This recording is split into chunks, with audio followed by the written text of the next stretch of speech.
My name is Lily Jones. I'm 62 years old. Just a regular housewife who looks forward to evening walks with my retired husband. What I'm about to tell you is about when we celebrated our 25th wedding anniversary, our silver anniversary. It was quite the event, and I think you want to hear about it. Back then, I was working as a magazine editor, and my husband Tom was in advertising. We were both always busy, often leading lives that barely intersected. Thankfully, despite that, our marriage stayed strong, and our daughter Sally grew up to be a straight arrow kind of girl. Around that time, Sally had just started her career, and Tom and I were getting to an age where we were mentoring the next generation at our jobs. Things were finally settling down. We never really did typical family things like going on vacations because of our hectic schedules, but seizing this peaceful moment. "Let's spend our 25th anniversary just relaxing as a family," Tom suggested. That's when it hit me. This year was our 25th, our silver anniversary. I was thrilled at the thought alone, but Sally got even more excited. "Why not go on a trip? Let's splurge on a fancy hotel." So we all took the day off and decided to stay at a hotel. We chose a beautiful hotel known for its ocean view, pool, and fantastic seafood, as per Sally's request. It was an ultra-luxurious hotel, often featured on TV. Then came the big day. The view was just as amazing as we had heard. A stunning contrast of the ocean and greenery right before our eyes. I couldn't help it. "Wow, that's wonderful!" We all instinctively took out our phones to capture the moment. It was that breathtaking. The room we booked was one of the hotel's special ones, known for its beautiful sunset views, like a scene out of this world. It's usually reserved for celebrities and politicians, a real VIP experience. It's so popular, it's almost impossible to book. We felt lucky to have gotten it. Our excitement was sky high. "Let's hurry up and go!" Sally, more excited than us, pulled us towards the front desk. "Excuse me, we have a reservation under the name Jones?" I said to the female staff at the counter. "Yes, Mrs. Jones, please give me a moment to check," she replied, searching for information in the reservation list. "Oh, I'm sorry, but there seems to be a mistake. You're Mrs. Jones, correct?" Yes, that's right," I replied, puzzled. She looked back at the list, confused. "I'm sorry, but it seems like we don't have your reservation. We are a reservation-only hotel." "What? That can't be right. We definitely made a reservation." I was shocked, raising my voice in the quiet elegance of the luxury hotel. "Well, we do have a reservation to Mrs. Johnson today." "That must be a mistake in hearing our name. We made a reservation." I was sure of it, because I had made a call myself, and I clearly said Jones. The date was correct too. Not convinced, I even gave her our address and phone number, asking her to check again. "Please, wait a moment," she said with a brief and pleasant smile, and disappeared into the back. What's with that face? It's creepy, as I'm thinking this. What do you mean?" my daughter asks with a puzzled voice. "It must be some mistake. I made a reservation properly. It's okay." I smile, and so does my husband. "Right, everything will surely be fine," he says, reassuring her daughter with a smile. After all, this is a luxury hotel. They must handle any mishaps with sincerity. "Thank you for waiting. Please follow me," said a woman who appears to be the assistant manager of the hotel, standing before us. I tease my daughter. "See, I told you we had a reservation," with a playful smile. "Oh, so it was just a misunderstanding?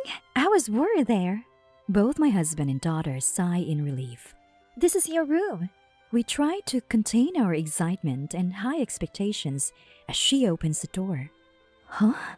Something's..." "It's different from what we saw on TV."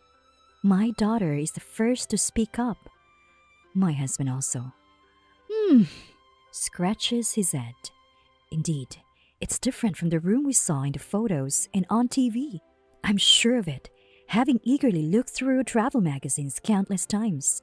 The interior is somewhat similar, but the furnishings seem old and dirty, even from a distance. The only view from the window is of trees and rocky terrain, blocking the light and making the room dark. There's no sea in sight, and obviously, we can't see the advertised sunset. It seems like we'd been given a room on the complete opposite side of what we reserved. "Excuse me, is this really a room?" I ask. "The room you reserved is exactly as booked," was the reply. She replies a bit too firmly, making me feel uncomfortable. I didn't mean to be rude, but did I offend her somehow? "Due to the season, the view might be slightly less impressive than usual. If this room does not meet your expectations, we can offer another available room as a special case." Her detached manner makes us exchange glances. If the view outside a hotel is that beautiful, wouldn't any room offer a stunning view? Or maybe, if this is the standard for the best rooms, the others might be the same. Her attitude is also concerning. If we're being seen as troublesome guests, perhaps we should just cancel. That thought crosses my mind. My daughter looks troubled, probably thinking the same. However, my husband says, "We've come all this way, and the view from the parking lot was so beautiful. Surely a different room will offer a better view." He decides to continue our stay. There's some logic to what he says. Thinking about when we can all get together next, it's uncertain. We don't want to miss this special anniversary. After discussing it, the three of us decide to first see the room and then make a decision. The assistant manager, who overheard our conversation, says, "Then I'll arrange it right away." Her attitude from earlier is gone, replaced by a cheerful demeanor. The staff is informed to prepare a room, and we are instructed to wait on the lobby sofas until it's ready. But no matter how long we wait, there's no sign of being led to our room. We only watch other guests check in. I then realize something unpleasant. Other guests are being escorted to sofas by staff carrying their luggage. We have had no such assistance from the start. Is there a difference in treatment? No, it must just be busy. But I'm not the only one with these doubts. Even my daughter, who initially enjoying taking photos and videos inside a hotel. "Isn't this taking too long? Are they really preparing a good room for us?" She seemed to be getting irritated. Indeed, it's been 2 hours since they said they were preparing the next room. My husband also says, "This is unusually long," scratching his head. I seem to be watching him scratch his head a lot today. It's disheartening. Just then, the assistant manager finally appears. "Your room is ready," she says without an apology for the wait, which irks me a bit. Honestly, just waiting has exhausted us, so feeling irritated is natural. But the thought of finally relaxing in our room with an ocean view and pool brings joy, leaving us with mixed feelings. We follow the assistant manager to our room. Even the hallways we pass through are beautiful. My troubled heart starts to calm, thinking, if we can enjoy from here on, it's all good. But then, we're led through a hallway with a kitchen visible, something like the hotel's backyard. "Oh, is this okay?" my daughter asks aloud. "Shh!" I hush her. I feel the same, but we can't say anything without seeing the room. But can there really be a nice room in such a place? The uncertainty is too much. "This is the room," we are told, as we're led into a small room. There's only a tiny window and a 4-legged table in the room. No chance of seeing the sea. With 3 of us and only 1 bed. It's too cramped to sleep.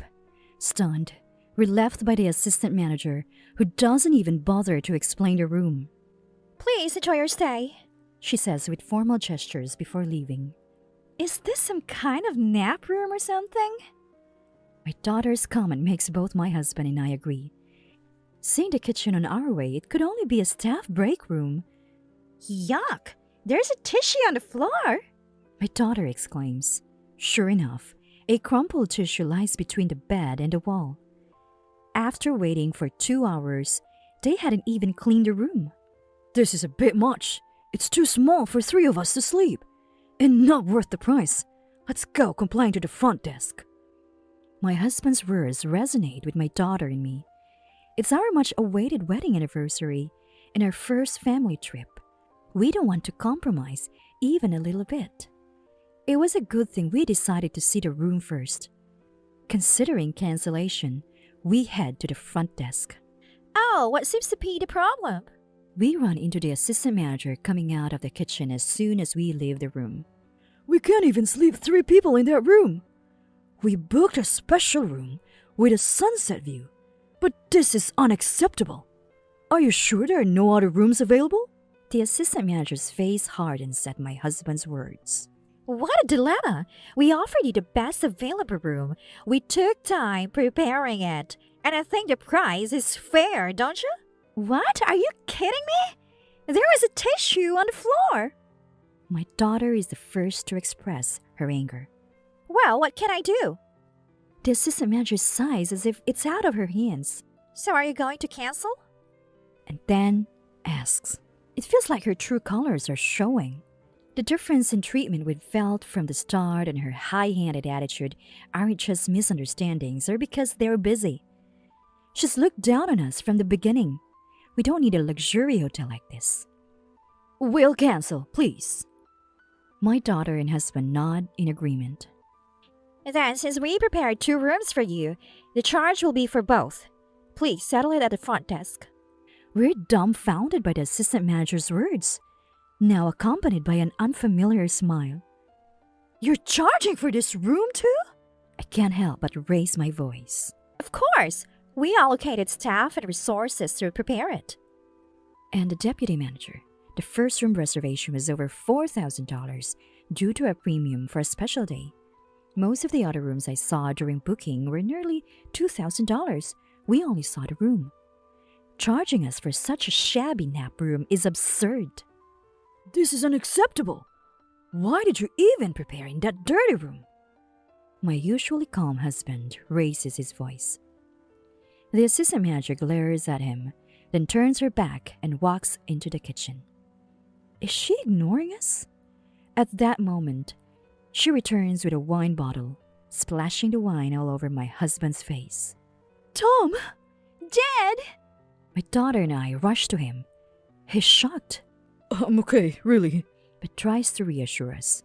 You're perfect for a more common hotel next door. Can't even pay for your room here, says the assistant manager, unapologetic and arrogant. My husband takes a deep breath to calm himself and tells her, I understand your point.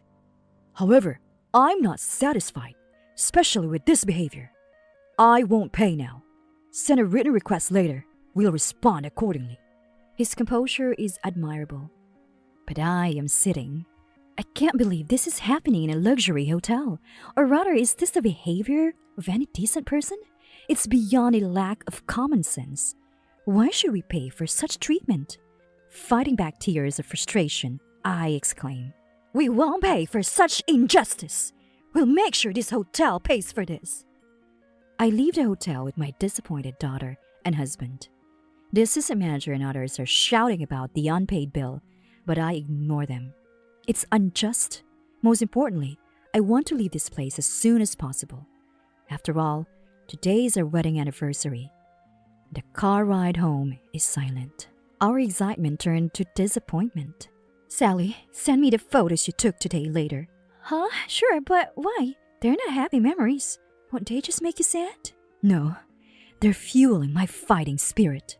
My daughter looked puzzled at my words. Hearing our conversation, Lily gets scared when she's serious. My husband says, It's okay. Mom has made up her mind. Just wait, you'll see the answer in time. Back at work, I immediately approach a colleague who works on a weekly magazine. Hey, I've got some juicy info. Interested? With online articles dominating and weekly magazine sales dwindling, my colleague eagerly accepted my proposal. Ideally, I'd like to write the article myself, but my beat is a lifestyle magazine for housewives. It's a different field, so I let my colleague handle it. A month later, the information I provided turned into an article, and the weekly magazine hit the stands. Actually, since that hotel incident, I've been receiving frequent calls asking for payment for the room. There are young people we can use to force the payment. Is that what you want? Threatening messages like this were left on my voicemail, but I ignored them.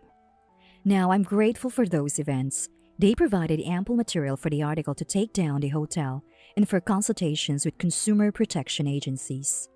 Famous luxury hotel frequented by celebrities. The dark side of its management exposed. That was the headline of the long article in the weekly magazine. Our investigation revealed that several other victims had suffered similar experiences. Thankfully, we were the only ones to endure the wine-throwing incident. Of course, the hotel hadn't always been this way. Up until that point, it had been a great hotel that lived up to its reputation. It used to be a reputable, genuinely wonderful place until about a year ago when the founder died. After the founder's death, his inexperienced young son became the wealthy young owner and manager, and his wife became the assistant manager. They had no real training in their roles. The founder's wife, mother-in-law, tried to educate them, but the son's wife wouldn't listen. Eventually, she even harassed the staff who were fond of mother-in-law. Mother-in-law, already elderly and struggling with health issues, was heartbroken at her inability to properly train her daughter-in-law. She hardly showed up for work anymore, leaving the hotel operations to her daughter-in-law, the assistant manager. This marked the worst management transition, with the new manager and his wife taking control. Since the change in management, the hotel lost its previous thoughtfulness and hospitality, leading to a slew of complaints and plummet in online and magazine ratings. Initially, the complaints were about things that could be fixed with awareness, like lack of elegance or rude interruptions. But the clueless couple ignored customer and employee feedback, and the business gradually deteriorated. Being a hotel that primarily catered to a small number of VIP guests, there weren't many who openly expressed dissatisfaction. This probably suited the couple, but it was disastrous for the hotel. Their ignorance of the basics of business was astounding. In a desperate move to save the faltering business, they resorted to room swapping. They made VIP-only rooms available to a few regular customers each month. Of course, these bookings were always swapped for other rooms, with VIPs still staying in the original rooms. They collected the regular room rates from the VIPs and also charged the regular customers for both the original room and the preparation of the nap room, a shocking strategy. It's disgraceful that such a renowned luxury hotel resorted to this. But perhaps such a distasteful method was all that the ignorant second-generation owner and his wife could come up with. Victims who suffered this mistreatment tried raising complaints on review sites and consulted consumer protection agencies, but they were largely ignored due to lack of evidence and information. Most were too shocked by the unexpected situation to capture conclusive evidence, ending up with incomplete videos or none at all. In our case, we were fortunate to have my daughter, who instinctively captures photos on her mobile phone, documenting various inconvenient truths from multiple angles. Even the assistant manager's threatening voicemail messages turned out to be valuable circumstantial evidence. Their attempt to extort money ended up leaving evidence against them. Such shallowness. And now this week's magazine article. My colleagues' investigative reporting, based on photos and information I provided, caused a significant stir in various circles. It was no longer possible to ignore it as lacking evidence or insufficient information. Armed with the article's details, investigation results, and voicemail data, I approached the Consumer Protection Agency. I had been waiting for this moment. Within a week of the magazine's release, government agencies started to take action. Celebrities who had used the hotel commented, "Their treatment of guests were terrible, and I'll never use them again." This further tarnished the hotel's reputation. Other magazines, newspapers, and TV channels pick up the story, exposing the assistant manager's selfishness in her student days and the wealthy young manager's extravagant affairs. The Consumer Protection Agency committed to a serious response, and investigation agencies began their inquiries. It was becoming a spectacle. Shortly after the magazine's release, I received the unexpected call from the hotel. I prepared to record the call before answering. Yes, this is Jones. Then, How dare you publish such photos and lies in a magazine? came a furious shout. As expected, it was the assistant manager. They used tissue scatter around the room, my husband drenched in wine. The magazine had published various photos, so they figured out we were the source of the information. But she didn't seem to realize I was involved with the magazine. Just as it is, I replied calmly, which seemed to infuriate her father. We only asked for the legitimate payment. You know about a full refund for same-day cancellations. But the room clearly didn't match the photos. It was an equivalent room. Stop making baseless accusations. The assistant manager's childish, no, worse than a child, response made me sigh. What about the testimony and photos from the person who stayed in a special room who were supposed to be in that day? This was information unearthed by my colleague, who found and spoke directly to that person. The assistant manager ran out of words. Huh? Whatever. What does that matter? She carelessly affirmed the fact, unwittingly providing more evidence. The true nature comes out. She was giving us information. I was starting to have a little fun. So you're saying such things aren't surprising, right? Whatever. Just do something about the magazine. You haven't even paid for your room, so don't cause any more trouble. Understood. I'll take care of it. Look forward to it. I might have sounded the kindest I ever have. Was my face radiant with happiness? When asked to take care of it, I had no choice but to comply. I immediately went to my colleague. Got some fresh info. The editorial team was already planning a second installment, and my new information made the following week's article even more sensational. Scandal breaks. Obtained audio of threatening assistant manager. This article included a phone conversation as an audio data reference. It also featured comparison images of the room we were shown and the actual nap room. I passed the audio to a colleague in TV, and it was prominently featured in a news program. Naturally, they ruined our special wedding anniversary. After the second article was released, I contacted the hotel. After a few rings, Hotel? How can I help you? the assistant manager's voice trembled. They had just undergone an inspection by the Consumer Protection Agency a few days ago. Moreover, victims who had previously remained silent seemed to be preparing a class action lawsuit. With an increasing number of condemnation against the Crook Hotel online, it was no wonder she sounded terrified. Did you read the article I took care of? It was well written, don't you think? I decided to inform her of the reality. What do you mean? She asked back in a weak, breathless voice.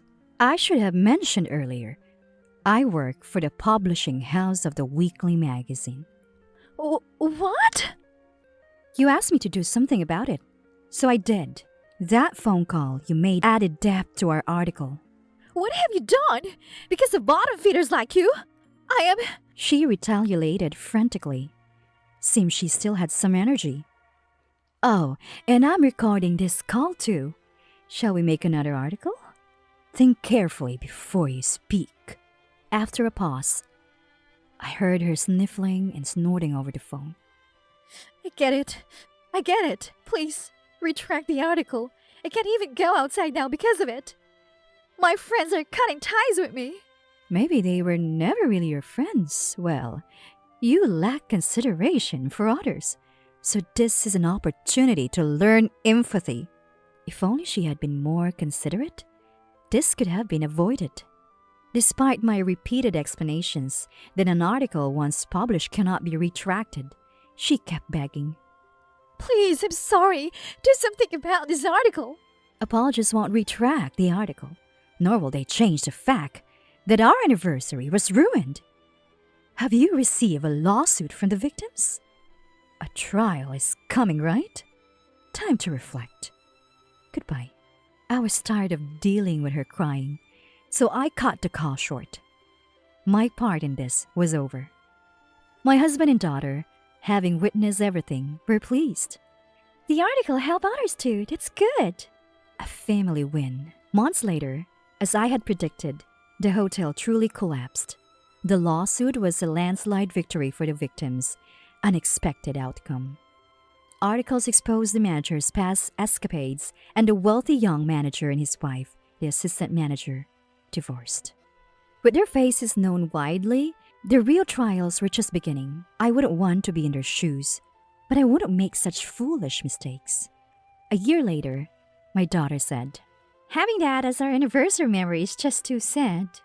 She planned another trip to celebrate our anniversary, choosing an even more luxurious hotel than before. She had been saving up little by little, a delightful surprise. By the way, that inferior hotel, the assistant manager scoffed at next door. I visited it later for a feature. When I visited for an interview later, I discovered a surprising fact. An old building, but with well-maintained gardens blending into the scenery, evoking nostalgia. Exceptional attention to guests and delicious food. And the manager, a stunning beauty. Our photographer was more focused on her than the scenery. Stunning views, delicious food, and a gorgeous manager. A hotel overflowing with hospitality. That was the headline of our feature. The hotel, having absorbed the VIP clientele of the new defunct hotel, was now a popular destination. My husband and I finally have free time. Our daughter got married, and now we're planning a trip with her family too. Life is a journey.